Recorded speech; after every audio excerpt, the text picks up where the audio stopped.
We could actually see the insides of that neural net if we wanted to. We could take that image and instead of showing the whole neural net, we could just, well, let's just see what the whole neural net looks like that does that computation. Oh, it may have to load. No, it didn't.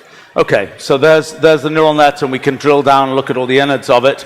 As far as we're concerned at the level of the language, everything is really quite automated. All we have to do is say image identify, and it will go and use this neural net. But I could say, let's just take the first 10 levels of that neural net, and we'll kind of see what the neural net is thinking about inside. We could maybe try and do some analysis of this. Let's make some sort of feature space plot of that.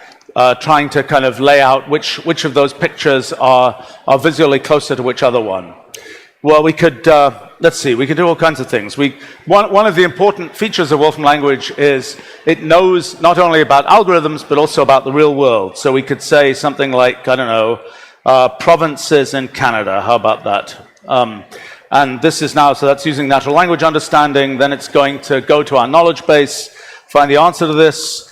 We could say something like, give us the capital cities of all of those provinces. Now maybe we can say, what are the geopositions of those things?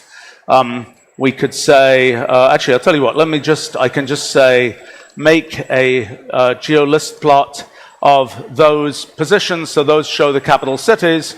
If we want to be a bit more ambitious, let's say we can go here, we could say something like, find a traveling salesman tour that visits all those cities. Okay, so now we've got that. Let's see, 19. Now we can take this. So I'm now just using Wolfram language to get those cities in an order that would correspond to that shortest tour. And I can say, show them, joining them up.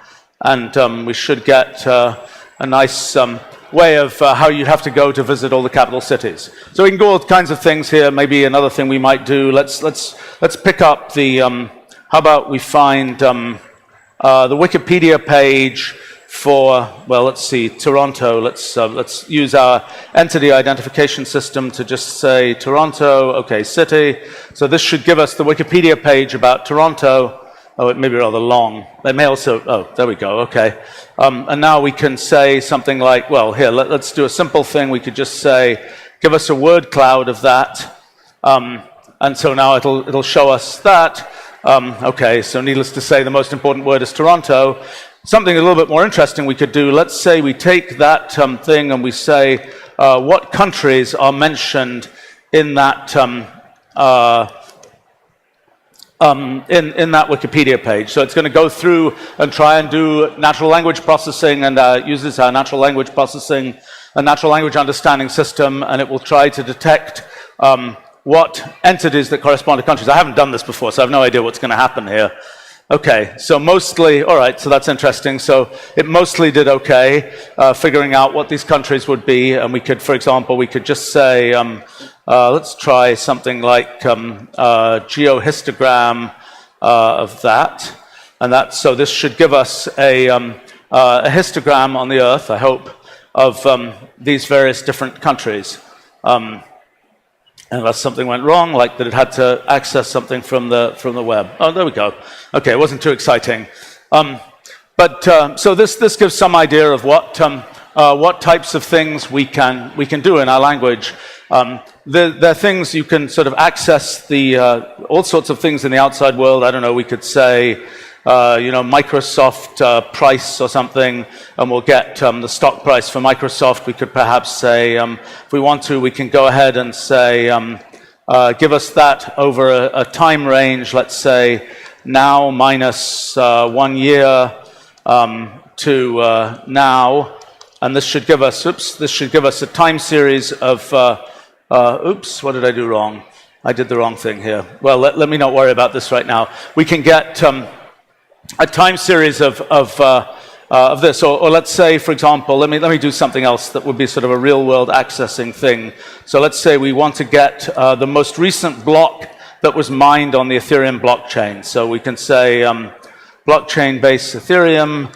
So now this should give us, if we can access the network and so on. Okay, so that's the most recent block that was mined on the Ethereum blockchain a few minutes ago, I would guess. we could say, for example, we could look at tokens. Let's say we could say blockchain token data. What's the name of the CryptoKitty token? CK, I think. Okay, so this is telling us the information about the CryptoKitties on the Ethereum blockchain. We could go ahead and, no, I need to say, let's see if I can just look at all the tokens that are available there. Let's see, I can make a data set out of these. Okay, there they are. Now I could do things like I could I could make a word cloud based on the total holders of these different tokens and so on. So these are all things that are just part of our language. We've been for the last 30 years basically accumulating more and more knowledge in the language. So this is kind of a rough outline of some of the areas of knowledge that we're dealing with. So, for example, here, let me try something else, just as another example. I could do something with sound. Let's say I could say audio capture. Let me try talking to my computer. Okay, let me try talking to my computer and see what it does. Okay, so this should capture that audio. It may be slightly, and now I could make, for example, a spectrogram of that audio, okay? And now if I want to be really ambitious, I could say, let's speech recognize that audio and see what happens. Okay, not bad. So this is, okay, so you can do all these things. You can also deploy to the cloud. By the way, I should say, okay, actually, let me do one thing first. Let me take this notebook that I have. Let me put something interactive into this notebook for a start. Let's say I just manipulate some simple plot. Let's say 1 to 6 or something. Okay, so now I have something interactive here. And now I could say, if I want to, I could say publish. Let me go ahead and just publish this whole notebook to the cloud. So you can take this notebook and just say, publish this. Again, unfortunately, this is going to require, let's call this collision 01. And let's try publishing this. And this will now send this to our cloud, assuming that it can actually connect to the network and do all those good things. And then this whole notebook becomes an interactive document in the cloud. Okay, let's go see if we can view it here. Anybody can now view this notebook. This is something public to the world, assuming it will actually load here. Come on. Okay, so this is what I was doing here. That's all those things. I can go ahead and if I go all the way to the bottom there, I should, come on. I should be able to get to that interactive thing that I was just doing when it loads in. And I can then interact with it right here in the cloud. Actually, let me show you. I can also just go ahead and it's taking a little while to load everything in here. Oh, there we go. So now I could go ahead and use this interactively, although now it has to do a round trip to the server every time I move something. So I could also say I could go ahead and let's see, I have to improvise slightly here. Okay, let me go ahead. I can do everything that I've been doing on the desktop, I can also do directly in the cloud, so I can start off with my arithmetic or whatever just directly using the web. I can also go ahead and deploy an API from here. So I could say make an API that, for example, tells me, oops, not from there, from here. I could deploy an API that says, for example, let's say I want to make a form page that will give me something where I take a city and I make take a city and then I make let's say graphics of a disk that is let's say the city, a 5-mile radius around that city. And then I want to make that, let's say, a JPEG, and now I can say cloud publish this, and that will now publish this API basically to the cloud, and I could have this be an API that I can connect to with any language I want. But here I could say, for example, I can just go there, I'll get this field, oops, I did the wrong thing. I will get this field that, and I'm going to run out of time. So I want to talk about a few other things here. So let me not mess with this right now. But this, see, this is what I get for typing live code here. I typed the wrong thing. That should do it. So let's say I say something like Paris. Now it will go and do the natural language understanding and bring back a map and so on. And I can turn this into an API, and I could call that API from any language I want. So, and from within, even from within one of our notebooks, I can perfectly well, I could go ahead and create a Python cell and go and do a computation there, bring the results back to Wolfram language, and so on.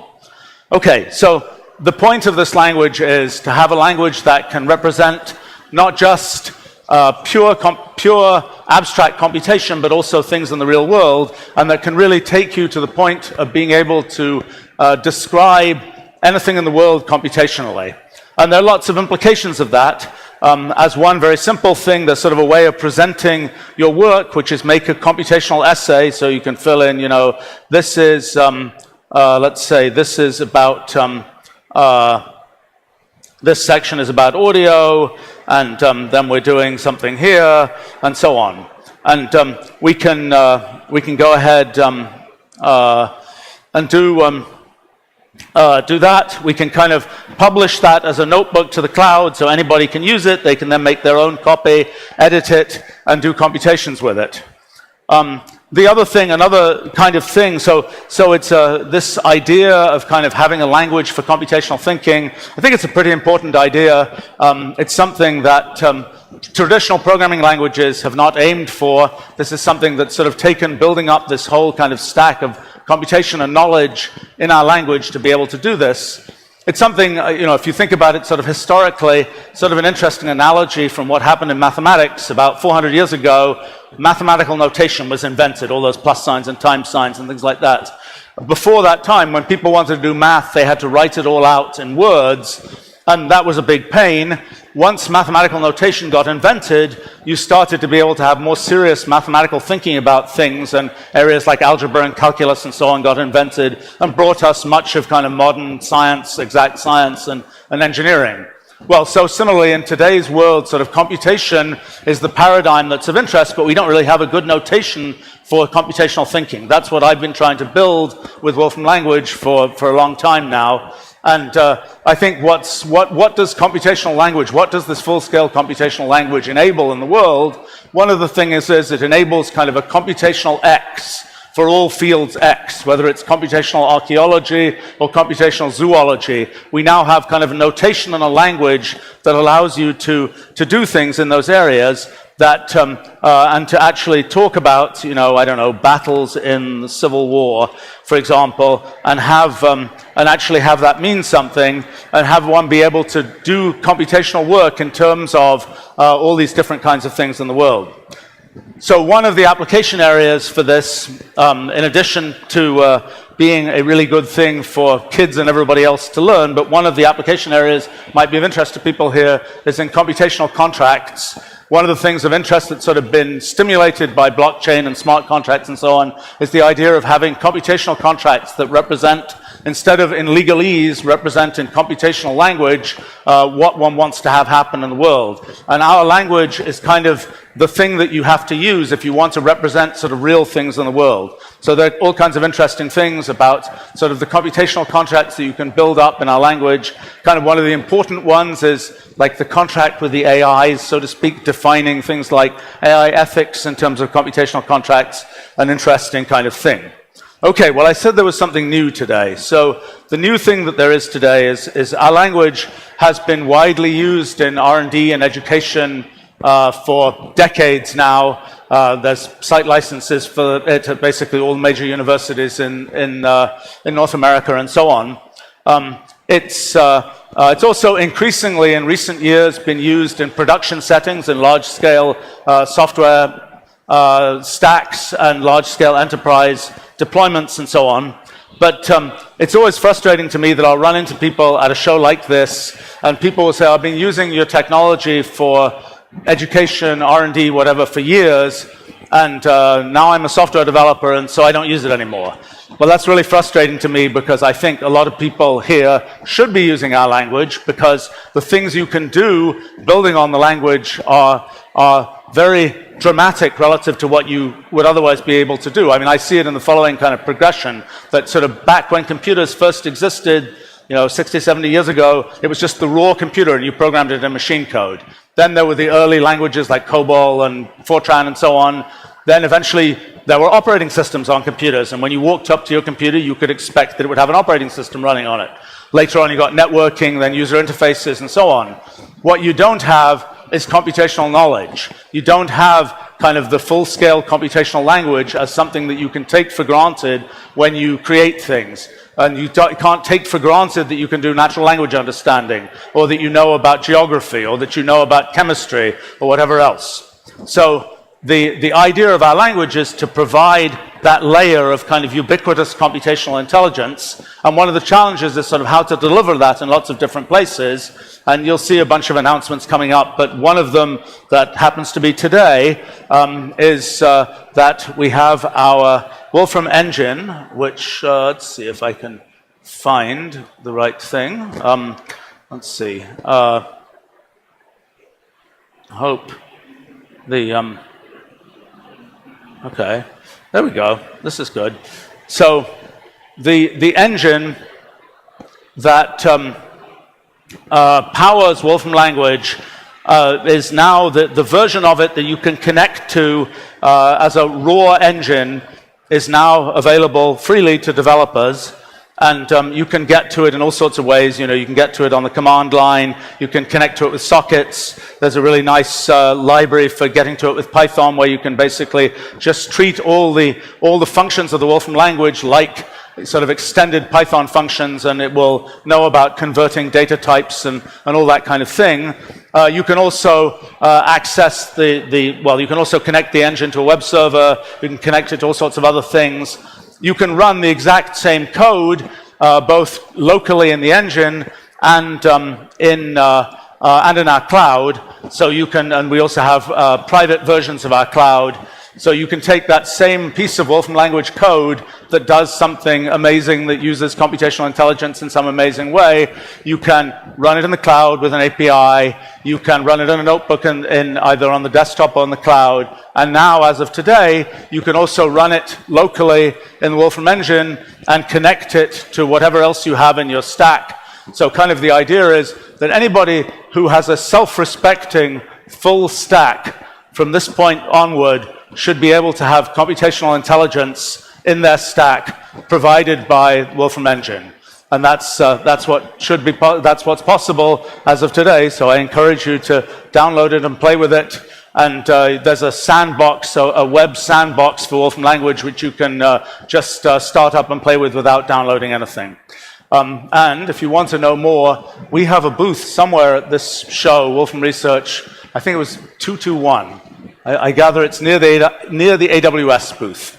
And I encourage you to stop by there. And I'm going to go there now, and if people have questions, I'm happy to try and answer them. So, thanks very much.